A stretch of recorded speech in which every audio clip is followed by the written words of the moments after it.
I'm going to show you how to sound like this on BANDLAB. You can download this preset now, link in the description, or pin comment, yeah. Before we begin, if you like how it sounds and you want to download this preset, you can do so by clicking the first link in the description or the pinned comment. Let's get on with the video. The beat I'm using is from the YouTuber 9𝐅𝐼, so shout out to him. The first thing we're going to focus on is the auto-tune.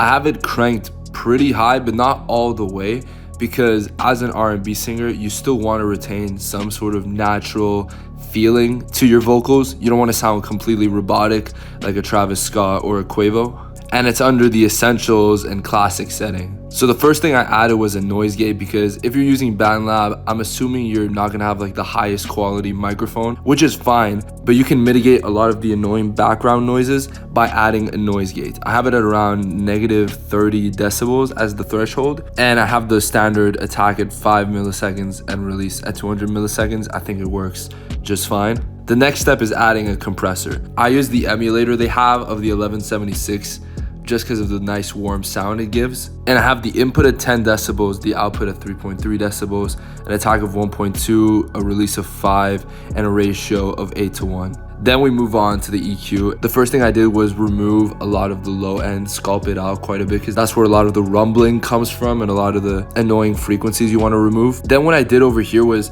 in the mid section, I boosted it all the way up and I started doing a sweep, essentially with the mid sweep lever, moving left to right until I found the most annoying resonance in the vocals.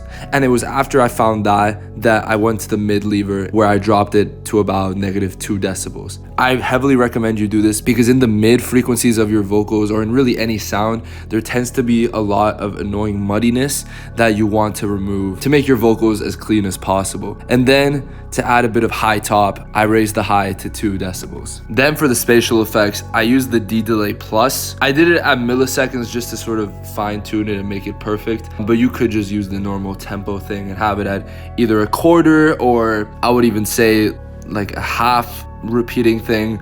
I put the feedback at 20%. I didn't want too much. And then for the low pass, I put it at about 3,600, just because typically in a lot of like the Weeknd or R&B vocal performances, the delay definitely stays in the back and isn't like a focal point. It's just a nice little spatial effect to add. Then I put the wet level at 30% and put the spread at around 69, just to make it as panoramic and as spacious as possible. And then finally, I added a studio reverb, putting the mix at 30%, the tone at 90%, and a room size of about 30%. I felt like that was appropriate. The main thing to work on is the mix lever. You want to make sure that it doesn't completely wash away your vocals and it's a respectable level. If this video was helpful, consider subscribing, leaving a like, comment suggestions for more videos like this. And again, if you want this vocal preset, you can download it by clicking the first link in the description or the pinned comment.